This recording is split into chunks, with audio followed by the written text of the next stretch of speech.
नमस्कार। नो में दुखम अर्थात मुझे कोई भी दुख नहीं है। ये बात सुनने में जितनी सरल लगती है, कहना कठिन बल्कि बेहद कठिन हो जाता है। आज अगर हम अपने चारों ओर नज़र दौड़ाएं तो दुख कहाँ नहीं है। चारों ओर तो बिखरा पड़ा है दुख। बच्चों को पढ़ाई का दुख है, करियर का दुख है, करियर के बन जाने पर उसे बनाए रखने का दुख है, बॉस के उल्टे सीधे कमेंट्स का दुख है, इंस्टॉलमेंट का दुख है, रिटायरमेंट का दुख है और उम्र दराजी में कमर और घुटनों के दर्द का दुख है, यहाँ तक कि ब्लड प्रेशर और हार्ट का दुख है। यानी दुख चारों ओर बिखरा पड़ा है। फिर हम कैसे कह दें नो में दुखम।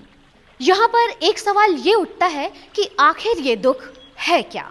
सुख और दुख ये दोनों व्यक्ति के अपने मन के हिसाब से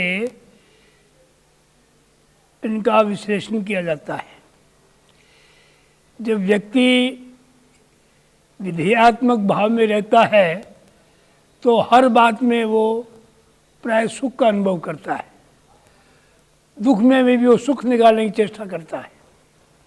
और जो व्यक्ति निषेधात्मक भाव में रहता है तो सुख में से दुख खोजता है। तो ये व्यक्ति की अपनी व्यक्तिगत समस्याएं सबकी अलग अलग हैं। ये सब मानसिक स्तर पर होता है। बहुत दुख कल्पना जनित दुख है। अगर पूछा जाए तो दुनिया में सबसे ज़्यादा दुख देने वाला कौन है? कोई दुश्मन नहीं, कोई शत्रु नहीं, ये विकल्प सबसे ज़्यादा दुखी बनाते हैं। आते रहते हैं, अनावश्यक आते रहते हैं। आदमी दुख भोगता रहता है। कल्पना से ऐसा होता है। एक युवक बहुत ज़्यादा भोला भी था, भावुक भी था, कुछ भी था। अब जो भोला होता है तो लोग चिढ़ाते हैं उसको। कुछ युवकों के मन में आया तो आज तो इसके साथ कोई खेल खेलना चाहिए। तो उन्होंने कह दिया कि देखो तुम बिल्कुल ध्यान नहीं रखते हो, तुम्हारी पत्नी तो कहीं बाजार में घूमती है रात को, तुम यहाँ बैठे रहते हो। भोला आदमी था, हाथ में लाठी लेकर दरवाजे पर बैठ गया कि आएगी तो पिटाई करूँगा, कि ऐसे बाजार में घूमती रहती है रात को। रात भर बैठा रहा। सुबह लोग आए, रे क्यों बैठा है? कि पत्नी आएगी तो पिटू। अरे शादी तो अभी हुई नहीं है तुम्हारी। आओ, अच्छी बात है, शादी नहीं हुई है। दुख कहाँ से आया? कहाँ से दुख आया? सारा कल्पना प्रसूत है। विकल्प जनित दुख, हमारे विकल्प से दुख पैदा हो जाता है। अधिकतर आदमी संसार में दुखी हैं।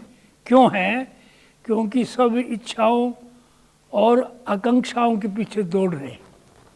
वो पूर्ति नहीं होने से उनके अंदर में ये मानसिक कमजोरी पैदा होती है कि मैं कुछ नहीं कर सका, इसलिए वो दुखी हो जाता है।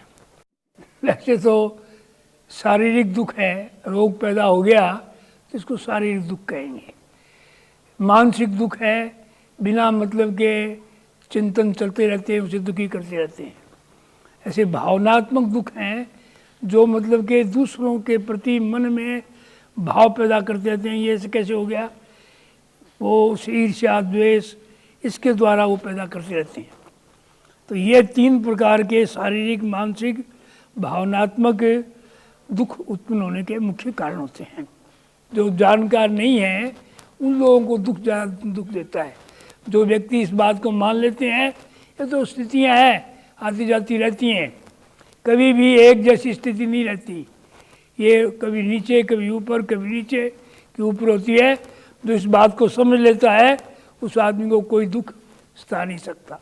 अर्थात दुख एक मनः स्थिति है, मन का एक भाव है। भगवान श्री कृष्ण जी के गीता उपदेश में स्थित प्रज्ञा, जैन धर्म में वीतराग समभाव, अनेकानेक ऋषि मुनियों के द्वारा सुख और दुख दोनों ही अवस्था में एक सा भाव बनाए रखने के 20 उपाय बताए गए हैं। यानी दुख को इग्नोर करने की कई कोशिशें उन्होंने बताई हैं। परंतु क्या इस आधुनिक युग में सुख और दुख दोनों ही अवस्था में हम एक सा भाव बनाकर रख सकते हैं? क्या ये संभव है? तो जिस व्यक्ति के अंदर में एक क्षमता आ जाती है कि वो सुख को हर वक्त बढ़ाए रखे तो वो व्यक्ति हर वक्त सुखी रह सकता है, उसे कोई दुखी नहीं कर सकता, क्योंकि ये भीतर की स्थिति है।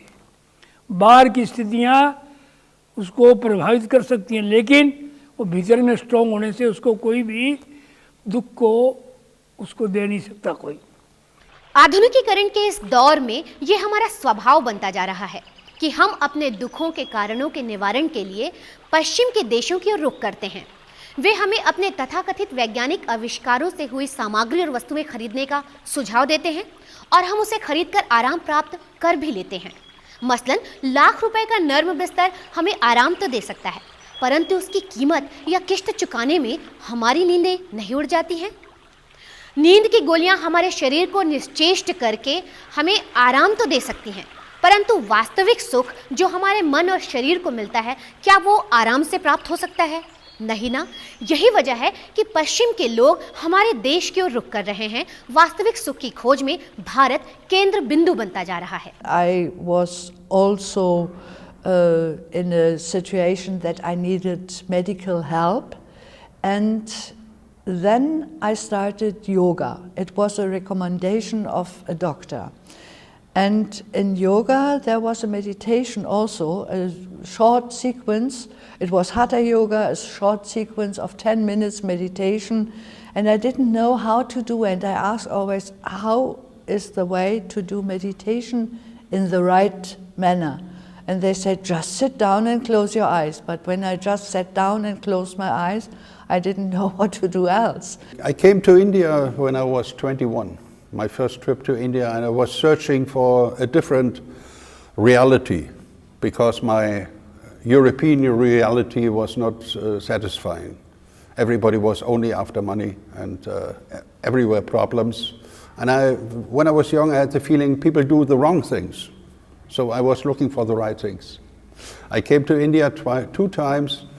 I met many people, many schools, many Hindu schools, Hare Krishna people, all these famous guys in the 70s and 60s.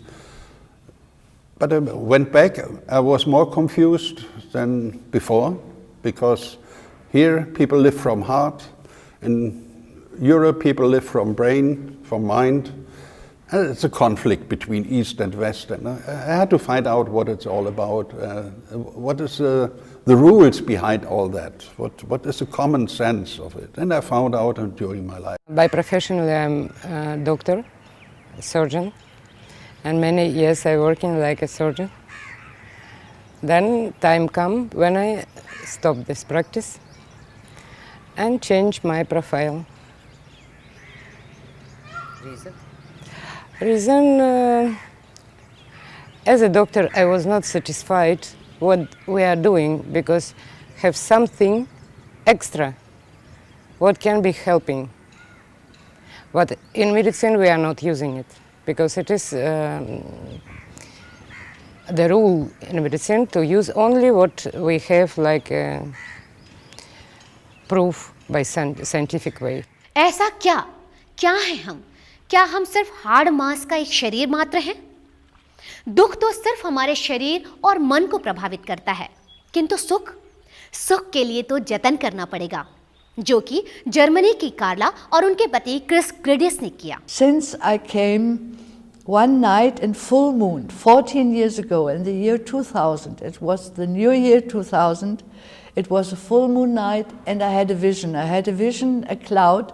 There was an airplane. It was a Rajasthani landscape. Don't ask me why. I knew it was Rajasthan. I knew it.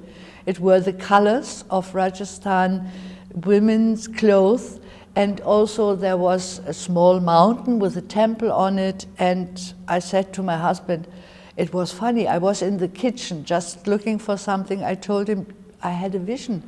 I don't know what it is. I told him, I think it was a vision of India. She was dreaming about India in the day. She had a vision.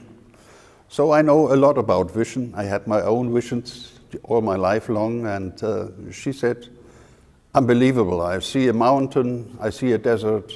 And I said, oh yeah, do you? Oh, okay, and she described it more. I said, that's a Rajasthan, sounds much like Rajasthan. You have to go to India. on your own trip. You must take your first spiritual trip. She said, what is that, a spiritual trip? I called Swami Dhammananji from Adhyatma Sadhana Kendra, Delhi. I didn't know him before. I called him, I said, is it possible to study Praksha meditation there where you are in the Adhyatma Sadhana Kendra? And he said only 2 words. He said, please come. Please come. So Dhammananji became the door to India for us. And I was overwhelmed by this, please come. So I came, I landed here 14 years ago on my own, and I started just in this room where the interview is taking place. Carla, Chris और doctor Galina ही नहीं बल्कि हजारों की तादाद में लोग इस वास्तविक सुख की अनुभूति के लिए यहाँ आ रहे हैं। और वो दिन दूर नहीं जिस दिन आप भी कहेंगे शक्ति स्रोतः प्रादुर्भूतम्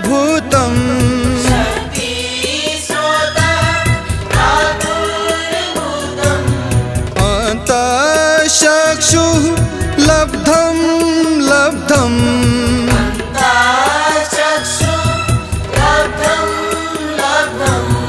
नो मे दैन्यं नो मे दैन्यम्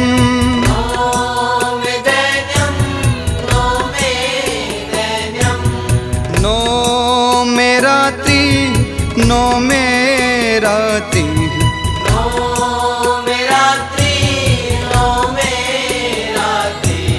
नो मे दुःखं नो मे तापः